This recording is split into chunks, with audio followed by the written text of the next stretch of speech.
Automated transmission order received. Date of transmission, redacted. Attached message file, summary, AL14, now available for examination.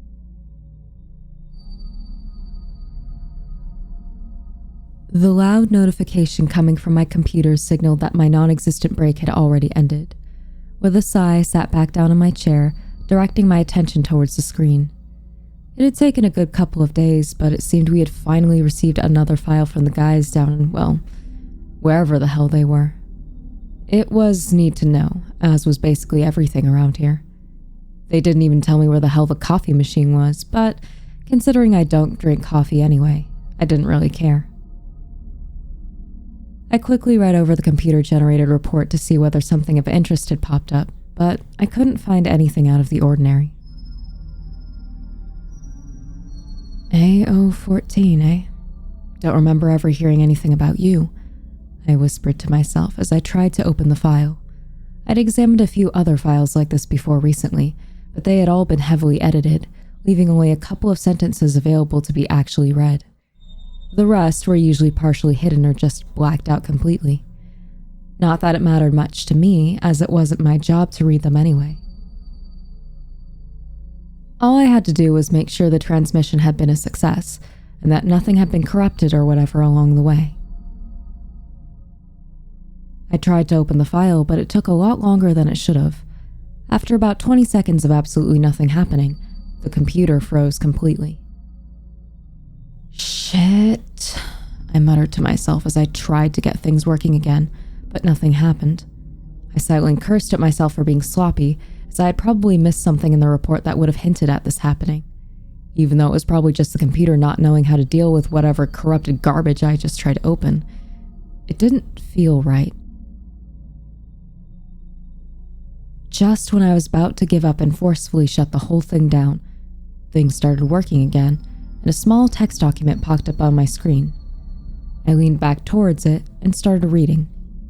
The document was titled as A Origin Summary, with a filing number of 14. I let out a small sigh of relief, as that was perfectly in line with the other documents I had examined before. What wasn't in line with the others, though, was the fact that I just about read everything in that file in 3 seconds. Apart from the title, logo, and number, the rest of the document was suspiciously empty. The general description contained only a single sentence, claiming that AO14 does not exist right now. No handling methods or anything else was specified, claiming that it did not need anything as it did not exist, and that this number was merely reserved for potential later use, according to the file. I leaned back into my chair, thinking everything over for a moment. Technically, I could have just given this the all clear and sent it to the archives, but it didn't feel right. Why would they have reserved this number when I'd previously read articles about cases as high as 70-something? As I debated my options, I read over the computer-generated report again, just to see whether something would catch my eye. At first, I drew the same conclusions, that nothing looked out of the ordinary, but just as I was about to approve the file, I spotted something in the corner of my view. The file size was huge. Way too big for what I just read anyway, that was for sure. There was absolutely no way this was all there was. The hell is this? I muttered. Some kind of virus attached to this or something? I opened the file again, this time trying my best to spot something out of the ordinary. There's something else here, I whispered. All of the lights in my room turned off the moment I spoke those words, causing me to shoot up out of my chair. The screen was my only source of light, leaving the rest of the room incredibly dark. For a moment, I was frozen in place as my eyes tried to look around the room, scanning for anything out of the ordinary. Only after I was absolutely sure I was alone, I was brave enough to move towards the light switch to turn the lights back on. To my relief, lights flooded the room again. I let out a deep sigh before setting out to check every little detail of my office, making sure everything was the same. Doing so was incredibly boring, but protocol was protocol, so I did it anyway. After I was absolutely positive I was still in my room, and most importantly, of course, in this reality, I sat back down at my desk. It took me 3 hours, but eventually I discovered some kind of decades-old script, which must have come along with the file, running constantly in the background. From what I managed to find out, it was scanning my computer for a handful of keywords, all variations of AO14, or simply the number 14, after which it attempted to delete or at least block any and all access to those files. Well, naturally, I was incredibly intrigued at this point, and I spent the next 30 minutes or so to disable the script, which was ultimately successful. A new file popped up, sporting the same name as before, but I could tell it wasn't the same file. I opened the new file, burning with curiosity. However, as I did, all of the lights turned off again, accompanied by a loud banging noise.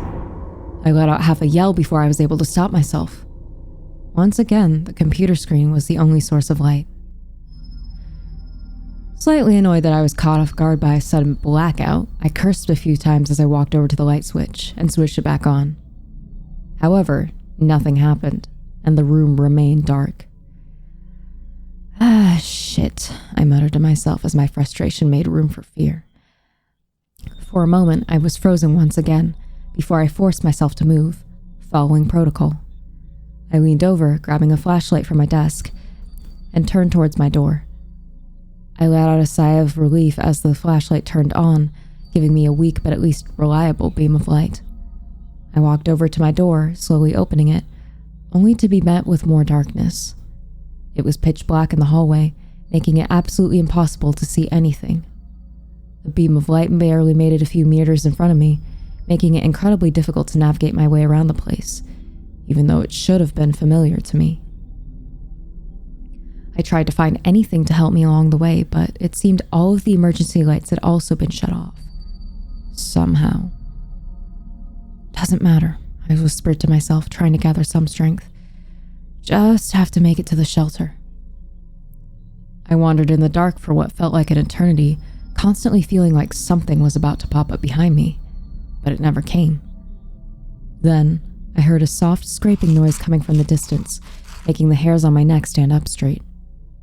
Moments later, loud banging noises came from down the hallway, sometimes so loud it felt like my eardrums would burst. I debated running, but since I had no idea what I would be running from, or towards, I decided against it. And then, the footsteps begun. Occasionally I would hear footsteps, as if someone kept running past me from behind. I would swing around instantly, but there would be nothing to see in the darkness. Go away. Please go away, I whispered as the noises slowly became louder and louder. The running footsteps started being oriented towards me, picking up in volume as they came sprinting at me. Yet whatever the source was, it never arrived. I felt like I was going mad, stumbling through the dark, hearing noises but never seeing where they came from. I started mumbling words I didn't even recognize myself anymore, and just focused on my mission to reach the shelter, wherever it was. Hey, you all right? A voice rang out from the darkness. I immediately swung to face the direction it came from, trying to spot whatever just spoke with my flashlight. Who's there? I stuttered, slowly taking a few steps forward. Then, a man suddenly appeared out of the darkness, his face being the only part being lit up by my flashlight. I jumped out of surprise when I saw him, but managed to keep myself from yelling. He squinted his eyes in response to the light I shone into his face. Hey, what's up with the light? He said with a confused expression as he held up his hand in front of the flashlight. It's all off, I responded. The lights are off, and they won't turn on. What? He asked me in response as he leaned around me, as if he was peering into the darkness behind me. In your office? Did you check the bulb? Thing probably just broke or something. What? No, I responded firmly. Now it was my time to be confused. What do you mean, dude? It's pitch black. He didn't respond and just stared at me for a few moments before slowly stepping back into the darkness. For a moment, I intended to step after him, as I really didn't want to be alone here, but I remained in place. He didn't believe me, I knew it. I could see it in his eyes before he slipped back into the darkness. How was he able to see? I couldn't trust him. I didn't. I couldn't. Who the hell was he anyway? I couldn't tell if I recognized him or not. Wouldn't I have noticed a coworker with such strangely empty eyes? I swiftly turned back around. Clearly it was no good being out here either. I wasn't going to find the shelter, and I really didn't feel like hanging around the darkness anymore. Especially considering I now knew for a fact there were others here as well, and they were acting extremely strange. Gotta get back to the office. The office. Office, I mumbled to myself as I stumbled through the halls. My flashlight had stopped working, but I didn't care. I knew where to go, somehow. I couldn't see in the dark, not like my colleague, but I just knew, like I was being guided. It was starting to get difficult to think, but I just knew what I had to do, and was so grateful for it. If I could just return to my office, the file could fix it. It was a brilliant idea. If I could just read the file, I would know all about whatever it was that was going on, and I could fix it. The lights would come back on, and I could just go back to work. It was so easy. Suddenly, I sat down and found that I was sitting in my office chair. There was a very dim light coming from the broken light bulb above me, allowing me to take in familiar surroundings. I turned towards my computer, seeing someone had completely shattered the screen. The computer was completely unusable, but it didn't matter. Nothing mattered.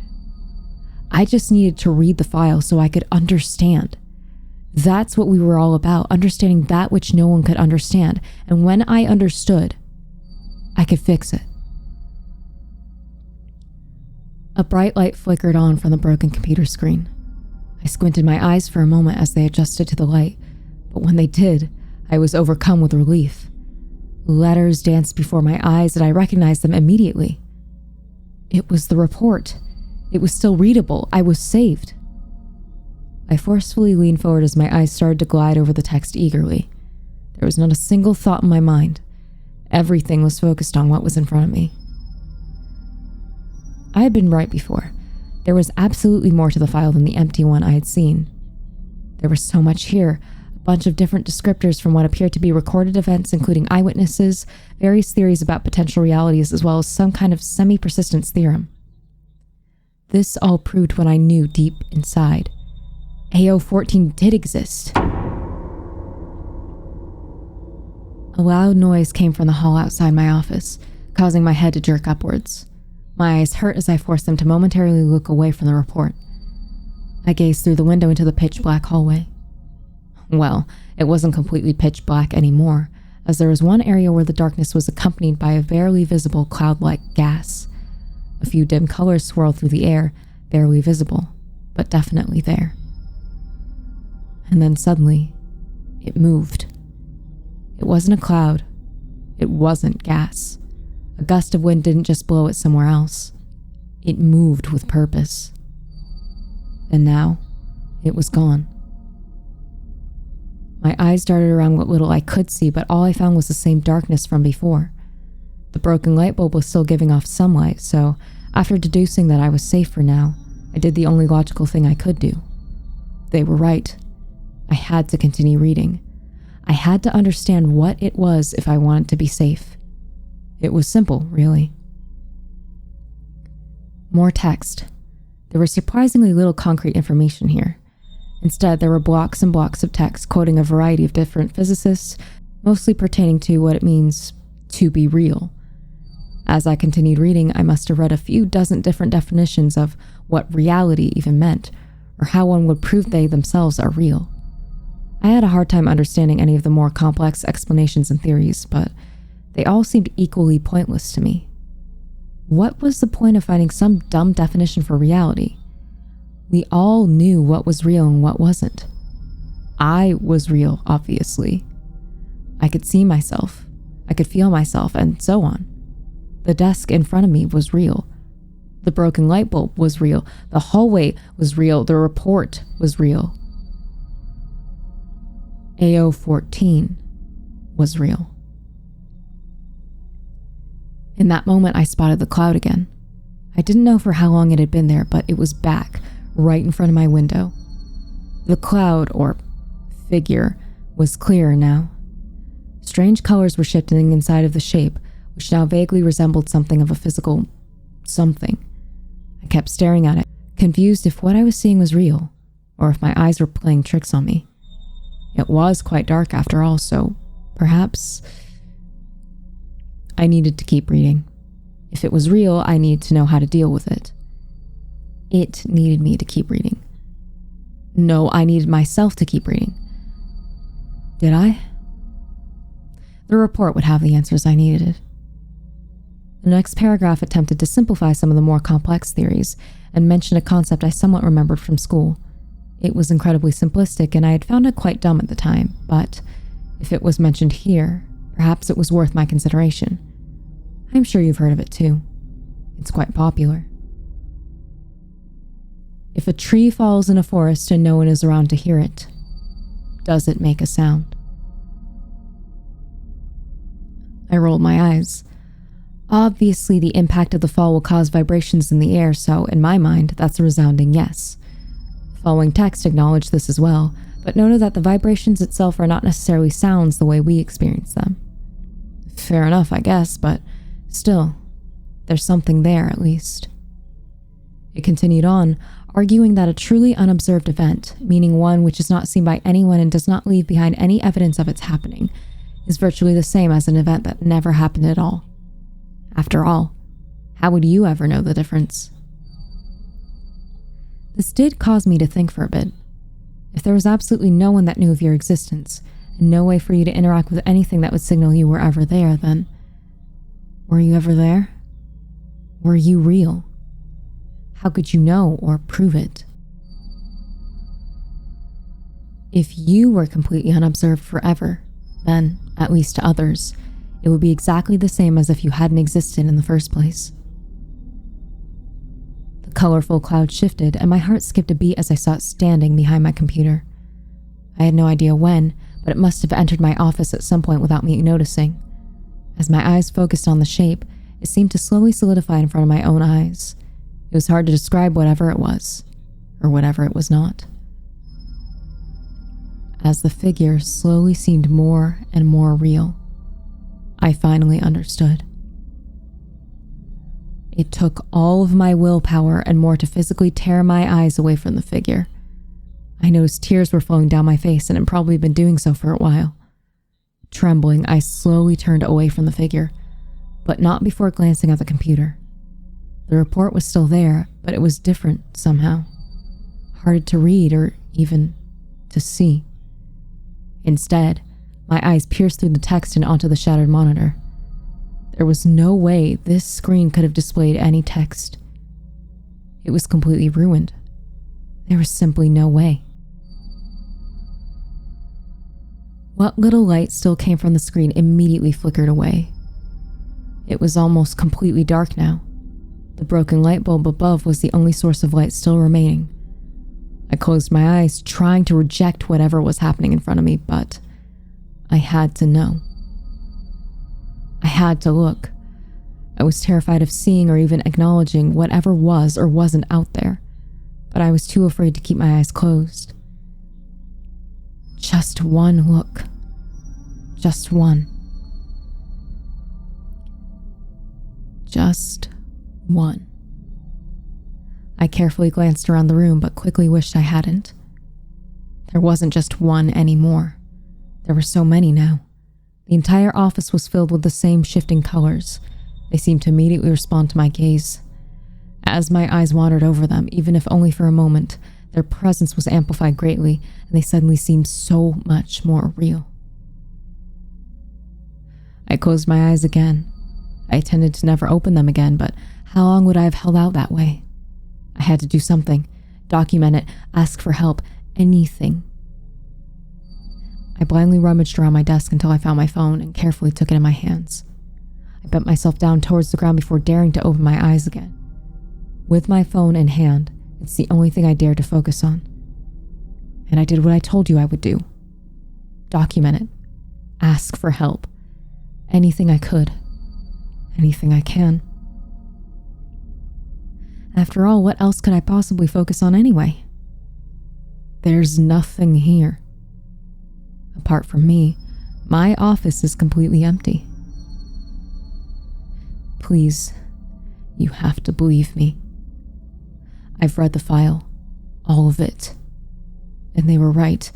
It doesn't exist. AO14 does not exist. Help me make them go away. It doesn't exist. It really doesn't.